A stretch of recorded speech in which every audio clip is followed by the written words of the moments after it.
नमस्कार शेतकरी मित्रांनो, राज्यातील सर्व शेतकऱ्यांसाठी अतिशय महत्त्वाची बातमी। पीएम किसान योजनेत 21व्या हप्त्यासाठी 2.5 लाख शेतकरी हे बाद झालेले आहेत। आता शेतकरी मित्रांनो, आता हे कोणत्या जिल्ह्यातील शेतकरी 2.5 लाख शेतकरी बाद झालेले आहेत, व्हिडिओच्या माध्यमातून तुम्हाला संपूर्ण माहिती मालूम पडणार आहे। व्हिडिओ तुम्ही शेवटपर्यंत पहा, महत्त्वाचा व्हिडिओ होणार आहे। मित्रांनो, तुमचा जास्ती वेळ न करता व्हिडिओला आपण सुरुवात करूया।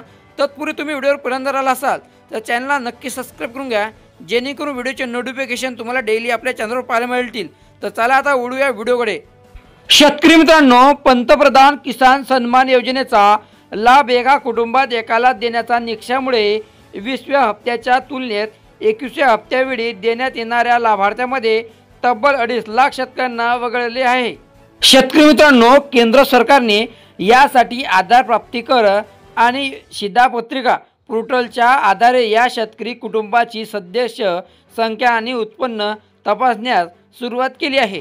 पीएम किसान योजनेत लाभार्थी कुटुंबाच्या व्याख्येप्रमाणे पती पत्नी व त्यांची 18 वर्षाखालील मुले मिळून हा हप्ता आहे। मात्र काही कुटुंबांनी पती व पत्नी या दोघांनीही नोंदणी केली असल्याने अशा कुटुंबामध्ये जर दोघांच्याही नावे जमीन असेल तर पतीचा हप्ता बंद केला आहे, तर पत्नीचा सुरू ठेवला आहे। केंद्र सरकारच्या या नवीन नियमामुळे 19व्या हप्त्याच्या तुलनेत 20व्या हप्त्याच्या वितरणावेळी राज्यातील 60,000 शेतकऱ्यांना वगळण्यात आले। राज्यात 19व्या हप्त्यावेळी 92,79,000 शेतकऱ्यांना त्रैमासिक 6,000 रुपयांचा लाभ देण्यात आला होता, तर 20व्या हप्त्यावेळी ही संख्या 92,91,000 इतकी होती। शेतीची विक्री कुटुंबांचे विभाजन यामुळे दर 3 महिन्यांनी प्रत्येक हप्त्यावेळी नवीन नोंदणी करणाऱ्या शेतकऱ्यांची संख्या वाढत असते। त्यानुसार 20व्या हप्त्यावेळी ही संख्या वाढलेली असली तरी केंद्र सरकारच्या या निकषामुळे या सुमारे 60,000 शेतकरी वगळण्यात आले होते।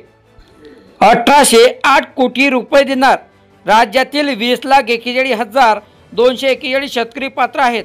या संख्येनुसार 1,808 कोटी 25 लाख रुपयांचा लाभ देण्यात येणार आहे। मात्र 20व्या हप्त्याच्या तुलनेत यात तब्बल 2,50,000 शेतकऱ्यांची घट झाली आहे। नवीन नोंदणी केलेल्या शेतकऱ्यांची संख्या यात समाविष्ट नसल्याने निकषात न बसल्याने घट झालेल्या शेतकऱ्यांची संख्या याहून अधिक असल्याची शक्यता आहे। समजले कसे? केंद्र सरकारने हा निकष तपासण्यासाठी आधार प्राप्तिकर आणि शिधापत्रिका पोर्टलचा आधार घेतला आहे।